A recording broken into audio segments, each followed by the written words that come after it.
بسم اللہ الرحمن الرحیم۔ السلام علیکم ورحمۃ اللہ وبرکاتہ۔ خواتین و حضرات، اللہ تعالیٰ سب کو سلامتی عطا فرمائے۔ آج جمعۃ المبارک ہے۔ اللہ تعالیٰ سب کو جمعۃ المبارک کی تمام برکتوں سعادتوں سے مالا مال فرمائے۔ آج مضمون اور سبجیکٹ کے طور پر جو اردو میں ٹاپک ہے وہ معراج شریف، نبی کریم صلی اللہ تعالیٰ وسلم کو جو اللہ پاک نے معراج کروایا۔ ہم نے سورہ اسراء کی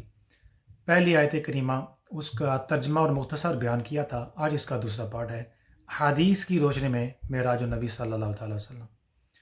بخاری شریف، صحیح بخاری، صحیح مسلم اور جامع ترمذی شریف کی حدیث پاک کے مطابق یہ واقعہ معراج کیسے ہوا۔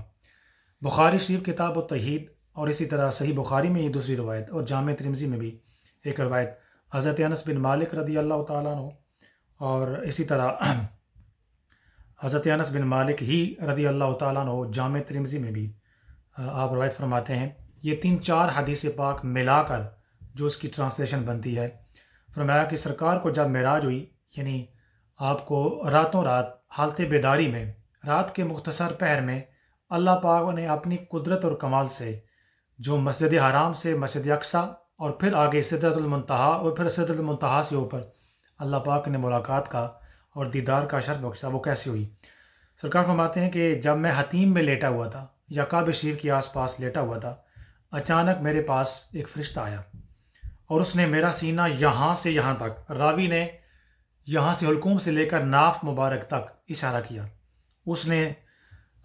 فرشتے نے یہ چاک کیا، اور یعنی یہ آپریشن جسے انگریزی میں کہتے ہیں، سینہ مبارک، نورانی سینہ اقدس مبارک کو چاک کیا اور میرے دل کو نکالا، اور دل کو نکال کر سونے کا ایک تشت، ایک پلیٹ نما چیز تھی سونے سے بنی ہوئی، قلب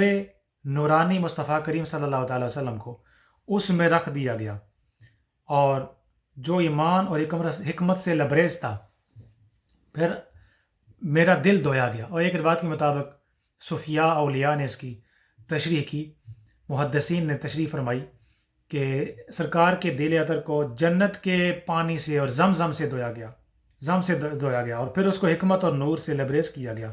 اور پھر دوبارہ اس دل کو اپنی جگہ پر رکھ دیا گیا۔ اور ایک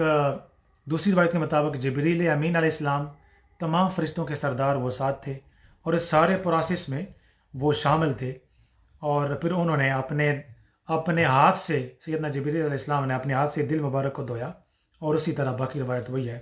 اور سونے کے تشت میں رکھا، پھر دھونے کے بعد حکمت ایمان سے مزید لبریز کرنے کے بعد سینہ مبارک کو بند کر دیا گیا۔ اسی طرح جامع ترمذی شریف کی روایت کہ پھر اسی رات ایک براق لایا گیا۔ جب یہ سارا پروسیس مکمل ہوا، ایک براق لایا گیا، ایک جانور جنت سے، تو اس پر ایک زین چڑھی ہوئی تھی، اور خوبصورت کاٹھی جسے کہتے ہیں پنجابی میں، اور جب اس براق نے مصطفیٰ کریم صلی اللہ تعالیٰ وسلم کو دیکھا تو وہ شوخی سے اچھلنے لگا، اور گویا وہ خوشی کا اظہار کر رہا تھا۔ تو حضرت جبریل علیہ السلام نے اس سے کہا، تم نبی کریم حضرت سیدنا محمد صلی اللہ علیہ وسلم کے سامنے ایسا کر رہے ہو؟ یہ کہنے کی دیر تھی کہ وہ خاموش ہو گیا، اور حضرت جبریل علیہ السلام نے فرمایا کہ سیدنا محمد صلی اللہ علیہ وسلم سے بڑھ کر مکرم شخصیت آج تک تم پر سوار نہیں ہوئی۔ یہ کہنے کی دیر تھی، براق تھم گیا اور اس کا پسینہ بہنے لگا۔ پھر آگے سرکار نے فرمایا، بہت ساری روایات کے مطابق سفر معراج مبارک شروع ہوا مسجد حرام سے مسجد اقصیٰ تک۔ اور یہ یاد رہے کہ پورے قرآن پاک نے ناموں کے ساتھ جن 2 مساجد کا ذکر کیا ہے، وہ مسجد حرام مکہ المکرمہ اور مسجد اقصیٰ،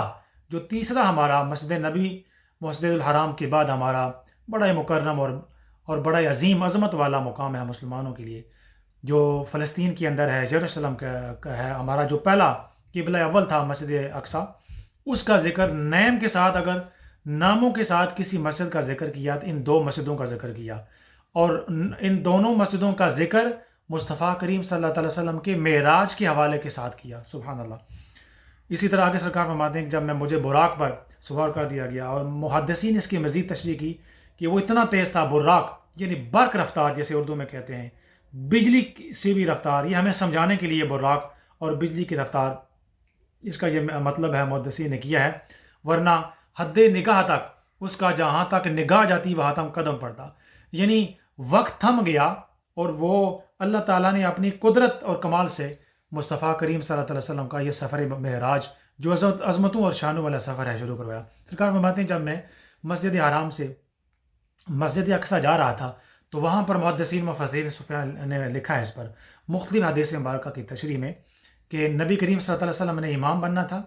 اور تمام آدم علیہ السلام سے لے کر عیسیٰ علیہ السلام تک تمام نبیوں نے رسولوں نے اللہ پاک کے محبوب نبیوں نے رسول اعظام نے علیہ السلام نے مصطفیٰ کریم صلی اللہ تعالی وسلم کی اقتداء کرنی تھی. سرکار نے فرمایا کہ جب میں اس سفر میں تھا تو ایک جگہ آتی تھی کثیب احمر، وہاں سے گزر ہوا، اور اس حدیث پاک کو امام مسلم نے روایت کیا، امام نسائی نے، امام احمد بن حنبل، امام بحقی، امام ابو یعلا، دیگر طرق اور روایتوں کے ساتھ یہ حدیث پاک آئی ہے. آپ فرماتے ہیں کہ میں نے دیکھا کثیب احمر کے مقام پر حضرت موسیٰ علیہ السلام قبر مبارک میں کھڑے ہیں، اور میں نے دیکھا کہ اس رات وَهُوَ قَائِمٌ يُصَلِّي فِي قَبْرِهِ کہ حضرت موسیٰ علیہ السلام قبر میں کھڑے نماز پڑھ رہے تھے، اللہ کی عبادت کر رہے تھے. اب صلی صلاۃً صلی یصلی اس کا مطلب نماز پڑھنا بھی ہوتا ہے، اور ان اللہ و ملائکتہ یصلون علی النبی، اللہ اور اس کے سارے فرشتے مل کر مصطفیٰ اپنے نبی کریم صلی اللہ علیہ وسلم پر اپنی شان کے لائق درود دیتے ہیں. تو اس کا صلاۃ کا معنی درود بھی ہوتا ہے. تو عاشقوں نے مطلب عام محدثین نے یہ کیا کہ وہ قبر میں کھڑے ہو کر نماز پڑھ رہے تھے. عاشقوں نے اس کا معنی یہ لیا کہ صلاۃ کا معنی نماز بھی ہے اور صلاۃ کا معنی درود و سلام درود بھی ہے، مصطفیٰ پر رحمت بھی بھیجنا ہے، اور مصطفیٰ پر رحمت درود کے تحفے بھیجنے ہیں، نچھاور کرنے ہیں، پھول نچھاور کرنے ہیں. اگر یہ پتہ ہو کہ سارے نبیوں نے مسجد اقصیٰ جانا ہے، نبی کریم صلی اللہ تعالی وسلم نے اس راستے سے گزرنا ہے، اس راستے میں موسیٰ علیہ السلام کی قبر ہو، پھر وہاں پہنچ کر وہ سرکار براق پر سوار ہیں، پہنچ کر سارے نبیوں نے مصطفیٰ کی اقتداء بھی کرنی ہے. تو عاشقوں نے اس کا معنی یہ لیا کہ جب موسیٰ علیہ السلام کو معلوم ہوا ہوگا، صحیح معنی تو اللہ پاک کی ذات ہی جانتی ہے، اور شاک فرماتے ہیں کہ جب موسیٰ علیہ السلام کو یہ معلوم ہوا کہ مصطفیٰ کا ادھر سے گزر ہونا ہے، میری قبر بھی راستے میں ہے، تو مصطفیٰ کریم صلی اللہ علیہ وسلم کی اس گزرنے کے وقت موسیٰ علیہ السلام نے شاید یہ بات بعید نہیں کھڑے ہو کر وہ مصطفیٰ پر درود بھیجا ہو کہ اس وقت وہ نماز پڑھنے کا اور عبادت کا وقت نہیں، اس وقت یہ ہے کہ مصطفیٰ آ رہے ہیں، براق میں آ رہے ہیں، اور اللہ پاک کے محبوب رسول ہیں، اور وہ سارے نبیوں کے وہ امام بنیں گے. تو یہ بات بعید نہیں کہ موسیٰ علیہ السلام کھڑے ہو کر مصطفیٰ پر اس وقت درود بھیج رہے ہیں کہ یہاں کھڑے ہو کر درود بھیجا جائے اور پھر مسجد اقصیٰ میں مصطفیٰ کی اقتداء کی جائے. تو خواتین و حضرات، یہ بڑی ہی رمز والی باتیں ہیں، اسرار والی باتیں ہیں. یہ سفر معراج، یہ خوبصورت سفر، یہ بڑا عظیم معجزہ ہے، اور یہ عظیم معجزہ مصطفیٰ کریم صلی اللہ علیہ وسلم کی عظمتوں اور شانوں کو اور بڑھاتا ہے، انسان کے ایمان کو جلا بخشتا ہے. اور نبی کریم صلی اللہ علیہ وسلم بہت محبوب ہستی ہیں، محبوب رسول ہیں، ان کے بعد کوئی نبی نہیں، کوئی پیغمبر نہیں، کوئی رسول نہیں. آپ کی شان کو اور عظمتیں اور چار چاند لگاتا ہے. اللہ تعالیٰ نبی کریم صلی اللہ علیہ وسلم کی عظمتوں اور شانوں کو سمجھنے کی توفیق عطا فرمائے. وما علینا الا البلاغ. جزاک اللہ.